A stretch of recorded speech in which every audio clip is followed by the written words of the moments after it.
자기 하나님으로 삼은 나라 곧 하나님의 기업으로 선택된 백성은 복이 있도다. 곧 그가 거하시는 곳에서 세상의 모든 거민들을 굽어 살피시는도다.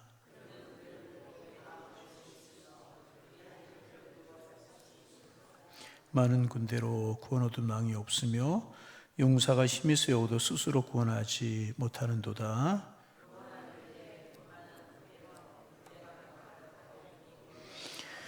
여호와는 그를 경외하는 자 곧 그의 인자하심을 바라는 자를 살피사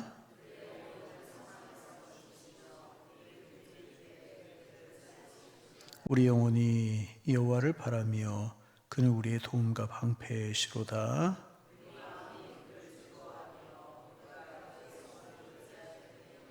함께 보십니다. 여호와 우리가 주를 바라는 대로 주의 인자하심을 우리에게 베푸소서. 아멘.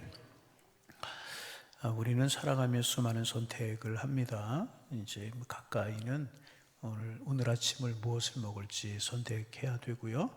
어디로 갈지 또 어떤 결정을 할지 끊임없이 선택하며 살아갑니다. 그런데 우리 인생을 가장 크게 결정하는 선택은 따로 있습니다. 나는 누구를 의지하며 살아갈 것인가 하는 것입니다. 이 질문에 대한 대답이 우리의 삶을 이제 결정하게 되는 것입니다. 사람들은 눈에 보이는 것을 의지하고 눈에 보이는 것을 선택하며 살아갑니다. 돈을 의지하고 건강을 의지하고 사람을 의지하고 경험과 능력을 의지하며 살아갑니다. 하지만 시간이 지나면 이런 것들은 다 흔들리는 것들입니다. 물질도 흔들리고 건강도 흔들리고 사람도 변하고 내 능력도 한계가 있다는 사실을 깨닫게 이제 됩니다. 그렇다면 하나님의 백성은 무엇을 의지하고 무엇을 선택해야 되는가? 12절 말씀에서 이렇게 시편 기자는 이야기합니다. 12절 말씀 같이 한번 읽어보십니다. 여호와를 자기 하나님으로 삼은 나라 곧 하나님의 기업으로 선택된 백성은 복이 있도다. 세상은 복을 이야기할 때 늘 조건을 이야기합니다. 돈이 많아야 복이라고 이야기하고 건강해야 복이라고 하고 자녀가 잘 돼야 복이라고 이야기를 합니다. 그러나 성경은 복의 기준을 전혀 이제 다르게 말합니다. 하나님을 자기 하나님으로 모시는 사람이 복이 있다. 하나님을 자기 하나님으로 선택하며 살아가는 사람은 복이 있다는 것입니다. 왜 그런가? 왜 하나님을 자기 하나님으로 삼는 사람이 복된 사람일까? 시편 기자는 계속해서 설명합니다. 14절에 보면 그가 계신 곳에서 세상의 모든 거민을 굽어 살피시는도다. 또 15절에 또 이렇게 이야기합니다. 그는 그들 모두의 마음을 지으시며 그들이 하는 일을 굽어 살피시는도다. 단순히 하나님은 멀리 계시는 분이 아니시라는 것입니다. 그분은 우리의 마음을 지으신 분이고 우리의 생각도 또 우리의 눈물도 우리의 형편도 다 아시는 분이시라는 것입니다. 여러분, 사람이 가까운 가족이 친구들이 내 형편을 다 알아줄 것 같지만 다 알지도 못하고 이해하지도 못합니다. 그러나 하나님은 아신다는 것입니다. 내가 말하지 못하는 눈물도 아시고 가슴 속의 탄식도 아시고 새벽에 하나님 앞에 나와 기도하는 기도도 하나님은 다 굽어 살피시고 알고 계신다는 것입니다. 그래서 하나님의 사람들, 성도들의 가장 큰 복은 문제가 없는 삶이 아니라 나를 아시는 하나님과 함께하는 삶이 가장 큰 복이라는 것입니다. 그래서 하나님을 자기 하나님으로 삼는 나라, 곧 하나님의 기업으로 선택된 백성은 복이 있다고 시편 기자는 노래하고 있는 것입니다. 그러면 시편 기자는 두 번째로 우리가 의지해서는 안 될 것을 또 이야기하고 있습니다. 16절 우리 같이 한번 읽어보실까요? 16절 손이 읽어봅니다. 많은 군대로 구원하던 왕이 없으며 용사가 힘이 세워도 스스로 구원하지 못하는도다. 당시에 가장 강한 나라들은 군사력이 강한 나라이지 않았습니까? 말과 병거가 많을수록 강한 나라였었습니다. 당시 사람들에게 군마는 오늘날의 탱크와 전투기 그런 거와 같은 것이라고 이야기할 수 있지 않습니까? 그래서 군마가 나라의 힘을 상징했습니다. 오늘날로 말하면 최첨단 무기이고 막강한 경제력이고 눈에 보이는 모든 안전장치라고 이야기를 할 수가 있습니다. 그런데 17절에서 이야기하고 있기를 군마는 구원을 베푸지 못한다. 다른 말로 바꿔 이야기하면 그것이 우리를 보호할 수 없고 우리를 지킬 수 없고 그것이 우리를 구원할 수 없다는 것입니다. 구체적으로 이야기하면 돈이 병을 막아주지 못한다는 거예요. 사람이 내 인생을 책임져 줄 수 없다는 거죠. 내 경험도 한순간에 무너질 수밖에 없다는 것입니다. 그래서 하나님은 우리의 시선을 세상의 힘에서 하나님께로 돌리십니다. 여러분, 구약 성경을 보세요. 이스라엘 역사가 항상 반복이 되지 않습니까? 하나님을 의지할 때는 평안했어요. 하나님을 의지할 때는 하나님이 지켜주셔서 늘 승리를 거두었어요. 그러나 군대 숫자를 믿고 주변 나라들을 의지할 때는 늘 실패하고 말았어요. 사사기에서 이제 대표적으로 그런 거 보여주지 않습니까? 하나님 의지할 때는 나라가 평안한 거예요. 그런데 군대를 의지하고 주변 나라들을 의지할 때 이스라엘은 흔들릴 수밖에 없었습니다. 그러므로 시편 기자는 군마를 의지하지 말라, 세상 것들을 의지하지 말라, 하나님을 의지하며 살아간다, 그렇게 고백하지 않습니까? 그래서 믿음이란 현실을 무시하는 것이 아니라 현실보다 하나님을 의지하고 하나님을 더 크게 바라보는 것이 믿음인 것입니다. 여러분, 오늘도 우리가 믿음으로 하나님을 바라보는 삶을 살아가는 축복의 날 되기를 소망합니다. 우리 앞에 어떤 일이 있고 어떤 사건이 있을지 모르지만 그 사건을 통해서 우리는 하나님을 바라보는 것입니다. 그러면 고난도 유익이고 하나님 바라보지 못하면 아무리 복처럼 보이는 것도 복이 되지 아니하는 것입니다. 여러분, 우리 하나님 의지하며 살아가는 복된 하나님의 백성들 되기를 소망합니다. 그러면 그렇게 하나님을 의지하면 하나님을 의지하는 사람을 하나님께서 어떻게 대하시는가? 오늘 본문에서 가장 아름다운 말씀입니다. 18절, 오늘 이제 그 33편의 중심이기도 합니다. 18절 읽습니다. 여호와는 그를 경외하는 자, 곧 그의 인자하심을 바라는 자를 살피신다. 여호와를 경외하는 자, 하나님을 의지하는 사람을 말하잖아요. 그의 인자하심을 바라는 자를 어떻게 하신다? 살펴주신다. 살펴주신다. 그렇게 말씀하고 있습니다. 여러분, 살피시는 게 어떤 것입니까? 무심히 바라보는 것이 아닙니다. 관심을 가지고 돌보시는 것이 살피는 것을 말합니다. 여러분, 부모님은 아닌 것 같아도 늘 자녀들에게 마음이 가 있어요. 안 보는 것 같아 늘 자녀들을 이제 보살피고 있고 바라보고 있는 것이 부모님의 마음입니다. 그래서 많은 사람들이 모인 곳에서도 우리 자녀는 눈에 금방 들어오게 마련이지 않습니까? 왜냐하면 부모님의 눈은 늘 자기 자녀를 찾고 있기 때문에 이제 그렇습니다. 하나님도 그렇다는 것입니다. 부모가 여러 아이들 가운데서 내 자녀를 더욱 주의 있게 바라보듯이 하나님께서 당신을 의지하는, 하나님을 자기 하나님으로 삼는 하나님의 백성들을 특별히 돌보신다는 것입니다. 여러분, 믿으시기를 바랍니다. 우리 하나님의 자녀예요. 늘 우리를 돌보시고 보살피시는 분이 하나님.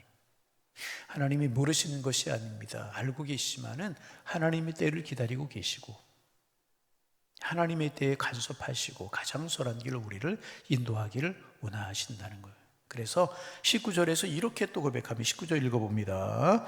그들의 영혼을 사망에서 건지시 먼저 그들의 영혼을 사망에서 건져주신다. 여러분, 건지시는 분이 우리 하나님이신 줄로 믿습니다. 우리를 늘 굽어 살펴보신다. 하나님을 의지하는 자, 하나님을 자기 하나님으로 삼는 백성들을 늘 군마와 병거를 의지하지 않고 하나님을 의지하며 살아가는 사람들을 하나님께서 살피시는데 어떻게 살피시느냐? 그들의 영혼을 사망에서 건져주신다. 그래서 여러분, 주를 바라보며 안심하며 살아가시기를 바랍니다. 사망에서 건져주신다. 그 다음에 또 그들이 굶주릴 때 그들을 살리시는도다. 굶주릴 때 살리시는도다. 여러분, 굶어 죽을까 모자라 죽을까 걱정하지 마세요. 우리 하나님의 백성, 우리 하나님을 삼고 살아가면 하나님께서 사망에서 건지실 뿐만 아니라 우리가 살아가도록 걸음걸음을 있어야 될 곳으로 채우실 줄로 믿습니다. 이스라엘 백성들 보세요. 광야에서 무엇이 먹을 것이 있었겠어요? 그런데 늘 하는 이야기지만 만나 메추라기로 그들을 먹여주셨어요. 먹을 것이 없자 만나를 주시고 고기를 먹고 싶다 그랬더니 메추라기를 주시잖아요. 물이 없을 때 마라의 쓴물이 단물이 되게 하셨고 반석에서 물이 터져 그들의 줄인 목을 축이게 하시고 살게 하셨잖아요. 여러분, 그러기에 그들을 지켜준 것, 구름기둥 불기둥 만나 메추라기가 그들을 지켜주고 그런 것이 아니라 그들을 지켜주고 인도하는 것은 하나님이셨다는 거예요. 마찬가지입니다. 위기가 없어서 우리가 여기까지 왔습니까? 아닙니다. 고난이 없어서 여기까지 아닙니다. 하나님이 붙드셨기에 우리가 여기까지 온 것입니다. 돌이켜보면 우리의 인생도 하나님의 은혜였다는. 그래서 우리가 하나님을 붙들고 살아가는 것 같지만 사실은 하나님께서 우리를 붙드시는 시간이 더 많았고요. 아니, 하나님이 우리를 붙드시는 시간이 많았던 것이 아니라 하나님은 늘 우리 곁에서요, 우리를 붙들고 계셨다는 것입니다. 그래서 마침내 이제 이렇게 20절에서 시편 기자 고백합니다. 20절 읽어봅니다. 우리 영혼이 여호와를 바라며 그는 우리의 도움과 방패시로다. 할렐루야. 참 귀한 고백이잖아요.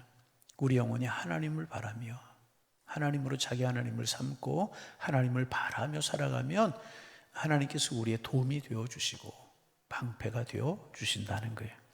여러분, 도움은 부족할 때 채우시는 것을 말하고 방패는 공격을 막아주는 무기이지 않습니까? 하나님 우리를 막아주시고 보호해 주신다는 것입니다. 우리가 앞을 향해 걸어갈 때 도우시고 원수들이 우리를 공격할 때 막아주신다는. 여러분, 이 하나님이 오늘도 우리와 함께 하실 줄로 믿습니다. 자, 21절 읽습니다. 21절. 우리 마음이 그를 즐거워하며 우리가 그의 성호를 의지하기. 여러분, 방패 되시고 도움 되시는 주님을 바라보셔서 우리의 마음이 늘 즐겁기를 소망합니다. 세상을 바라보며 염려거리, 걱정거리. 빌립보 4장 7절에도 6절에도 보면 너희는 마음에 근심하지 말라 그러잖아요. 사실 그런데 우리 근심 어떻게 안 하고 살아갈 수 있습니까? 눈을 뜨면 걱정거리, 염려거리, 근심거리. 근데 성경은 근심하지 말고 염려하지 말래요.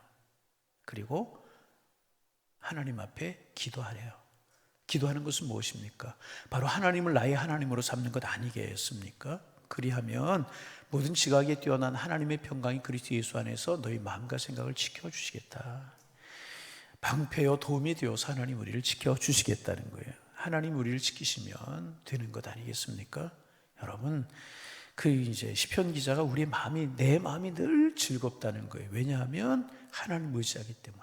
왜? 하나님 의지하면 하나님 우리의 방패요 도움이 되시기 때문에 내 마음이 늘 즐겁다는 것입니다. 여러분, 우리의 마음은, 세상은 오늘도 우리에게 속삭여요. 군마를 바라보라. 돈을 의지하고 힘을 의지하고 눈에 보이는 것을 붙잡고 살아가라. 그러나 성경은 하나님 우리에게 말씀하십니다. 군마가 아니다. 너희는 나를 바라보고 살아가라. 세상 힘이 아니라 하나님의 인자하심을 바라보고 살아가라. 결국 우리의 삶은 무엇을 바라보느냐 하는 것에 따라서 달라집니다. 세상을 바라보면 두려움이 커지고요, 하나님을 바라보면 믿음이 자라게 되는 거예요. 다시 세상을 바라보면 두려움이 커지고 하나님을 바라보면 믿음이 커지게 되는 것입니다. 하나님 바라보며 살아가는 오늘 한 날 되기를 소망합니다. 그래서 오늘 시편 기자는 우리에게 중요한 한 가지 질문을 던지고 있는 거예요. 당신은 무엇을 바라보며 살아가고 있습니까? 여러분, 어제 무엇 바라보며 살아가셨고 오늘 무엇 바라보며 살아가시겠습니까? 하나님 바라보고 하나님을 나의 하나님으로 의지하여서 도움이 되시고 방패가 되시는 그 주님, 살피시는 그 주님, 주님께서 오늘도 함께 하시는, 그래서 하나님이 함께 하셨습니다. 주님이 나와 동행하셨습니다. 이 고백하며 살아가는 한 날 한 날이 되고 오늘도 주님으로 인하여 기뻐하고 만족하며 살아가는 축복의 날 되실 수 있기를 주님의 이름으로 축원합니다. 하나님, 세상 사람들 물질을 의지하고 명예를, 권세를 의지하며 살아가지만 시편 기자, 여호와를 자기 하나님으로 삼는 나라 곧 하나님의 기업으로 선택된 백성은 복이 있도다 고백했는데, 하나님을 나의 하나님으로 삼고 하나님만을 의지하며 살아가는 복 있는 저희들 될 수 있도록 인도하여 주옵소서. 하나님 두 발로 걸어간다고 땅만 바라보지 않으며 그래서 머리를 하늘로 두고 살아가는 사람들답게 하나님 의지하며 하나님 바라보며 살아갈 수 있도록 인도하여 주시어서 주님이 우리의 힘이 되시고 도움이 되시는 은혜를 경험할 수 있도록 인도하여 주시어서 오늘도 주님이 함께 하셨습니다. 오늘도 하나님이 지키셨습니다. 고백하며 살아가는 저희가 될 수 있도록 하나님 인도하여 주옵소서. 하나님, 그래서 시편 기자가 여호와여 우리가 주께 바라는 대로 주의 인자하심을 우리에게 베푸소서 고백했던 것처럼 주의 인자하심을 늘 경험하며 간증과 고백이 날마다 되어가는 삶을 살아가는 저희가 될 수 있도록 축복하여 주옵소서. 오늘 무더위 속에서 양일주단에 속한 성도님들 살아가게 될 텐데 건강으로 평안함으로 행복으로 걸음걸음을 지켜주시고 오늘 한날을 지켜주옵소서. 하나님, 오늘 수요일입니다. 이제 무더위를 피해서 전도팀들 잠시 방학하고 있는데 우리 교회 마음이 영혼구원에 가 있게 하시고 또 중보기도 팀들을 모여서 기도 제목 가시고 나라민족 교회 또 성도들 환우들 문제를 가지고 기도할 텐데 하늘 문을 열어주시고 기도할 때 하나님의 사랑이 함께함을 경험할 수 있도록 축복하여 주옵시고 수요예배로 모여서 기도할 때 하나님의 사랑을 경험할 수 있는 그런 시간들 늘 수 있도록 하나님이여 축복하여 주옵소서. 우리 교회가 기도 소리가 끊이지 않는 교회가 되기를 원합니다. 점점 더 기도 소리가 커가고 기도하는 발걸음들이 많아지는 교회가 될 수 있도록 주님 축복하여 주옵소서. 성령 충만한 교회, 주님이 주님 오실 때까지 쓰시는 아름다운 교회로 설 수 있도록 주님 축복하여 주셔서 하나님께 영광이 되고 세상의 소망이 되고 우리 교회에서 신앙생활을 우리 모두가 행복한 그런 교회로 설 수 있도록 하나님이여 축복하여 주옵소서. 하나님, 정말 주님 오시는 그날까지 주님 앞에 들어 신실하게 아름답게 쓰임받는 그런 교회, 저희 교회 될 수 있도록 주님 축복하여 주옵시고 하나님의 관심과 하나님의 눈이 항상 머무는 주님 보시기에 아름다운 그런 교회, 저희 교회 될 수 있도록 하나님 축복하여 주옵소서. 이제 3, 4학년 초등부 성경학교가 남아있고 중등부 여름 성경학교 수련회가 남아있습니다. 사랑으로 함께 하시고 은혜의 시간 되게 하시고 하나님을 바라보는 시간 되게 하시고 어린 심령들 청소년들의 마음속에 하나님의 사랑이 깊이 심어지는 축복의 시간 될 수 있도록 하나님 인도하여 주옵소서. 이 새벽 우리의 기도를 들으실 줄로 믿사오며 예수님의 이름으로 기도하옵나이다. 아멘.